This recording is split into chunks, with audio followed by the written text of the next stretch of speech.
Good evening. My name is Howard Knepper, and I'm running for the United States Senate as a Republican from Florida.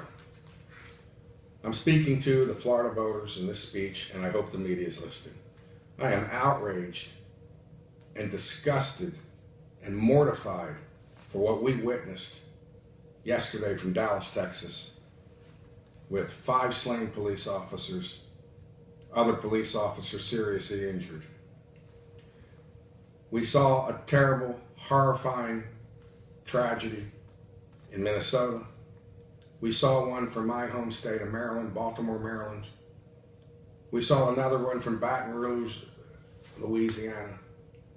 From my home state here in Florida, from Orlando, Florida, another tragic situation. Horrible, horrifying, tragic killing of innocent people. The Republican Party is not the party that I joined in 1981 when Ronald Reagan was inaugurated as president. I'm ashamed to call myself a Republican. The Democrats are no better. Neither one truly reach out. There are a few. But the Republican Party and the Democratic Party put their own agendas before the people's business. It's disgusting. The American people should be outraged. There's no excuse. I'm not going to talk about my opponent very much, Marco Rubio. His record speaks for itself. Look it up. He spent about 20% of the time on the Senate floor. He said, I don't like the frustrations of the Congress. So what did he do? He decided to walk away from his job. But you see, when you're in business and you walk away, you're hurting only yourself. But when you're in public office, especially the Senate, the United States Senate, you affect millions and millions of people. And that's something you cannot do. The people of Florida, to send someone back to the Senate with that record would be foolish. Not only foolish, it would be stupid. Donald Trump. Let's talk about him for a minute. When I started this campaign, I gave a speech to the Lake Federated Republican Women's Club months ago. I said then that I would not support the nomination of Donald Trump for the presidency of the United States. And I haven't changed, and I'm not going to change that view that I have and that statement that I made. When he spoke about John McCain, he spoke about women, he spoke about men that were on that stage with him. And I'm going to go on and on and on, but I'm not going to waste time with it. He also said on that stage that Marco Rubio was a bad businessman. He had one of the worst records in the Senate. And then when Mr. Rubio gets out of the race, he supports him. I will not support Donald Trump for the nomination for President of the United States. But what did I see this morning? A group of congressional leaders this morning that had just got, if it wasn't today, it might have been yesterday, had a meeting with Donald Trump. And it was fantastic according to them. It was a whole new breath of fresh air. Unbelievable. However, if I were sent to Washington as your senator and Donald Trump were to become the president of the United States, I would be able to work with him because I put the people's business first. Any senator or House of Representative will have to work with whoever is elected president, whether it's Donald Trump or Hillary Clinton. Now, moving on to something important. All of this is important, but let's talk about Mitch McConnell. Mitch McConnell made a decision to support Marco Rubio to go back into the Senate.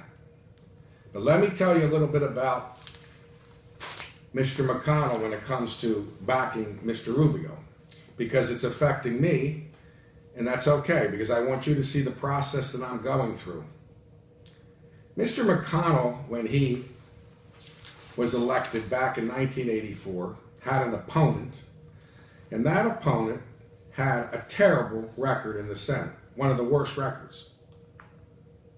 And his name was Senator Huddleston. And Mr. McConnell ran many, many ads when he was running against this senator, and it was called the Hound Dog ads. I'm reading it right here. You can look it up yourself. And his whole campaign was about the senator that he was against had the worst record in the Senate, and it was called the Bloodhounds should be sent out to find the senator to go to work. And then Mr. McConnell, knowing exactly what it means when a senator doesn't show up for work in the Senate, his whole entire first election was about a person that didn't go to work. But he turns around and says that Marco Rubio is the right person to help the Republican Party remain in control. What kind of judgment was that? Marco Rubio probably doesn't have a chance of beating a Democrat nominee. Because who in the world would send back a senator that doesn't want to work as a U.S. senator? It's common sense. Let's move on. They talk about a write-in candidate. Let's talk about that for a minute. Let me tell you how it works when you go to run for the United States Senate. You fill out a form, which is an oath of candidacy form. And then, after you do that, by June 24th, you have to make a decision. And the decision is, are you going to pay $10,000 and be on the ballot with your name, but then on August 30th, if you don't win the primary, you're out? Or you're going to pay $6,000 and be a write-in candidate, or you're going to pay nothing and be a write-in candidate. But then you can go all the way through the election in November. But let me tell you about the write-in candidate issue. I'm a write-in candidate because I needed to be sure that I would have an opportunity to defeat Marco Rubio and be the next Republican senator for this state. That's why the $10,000 was never paid. And because I've never been in politics, I don't have a name.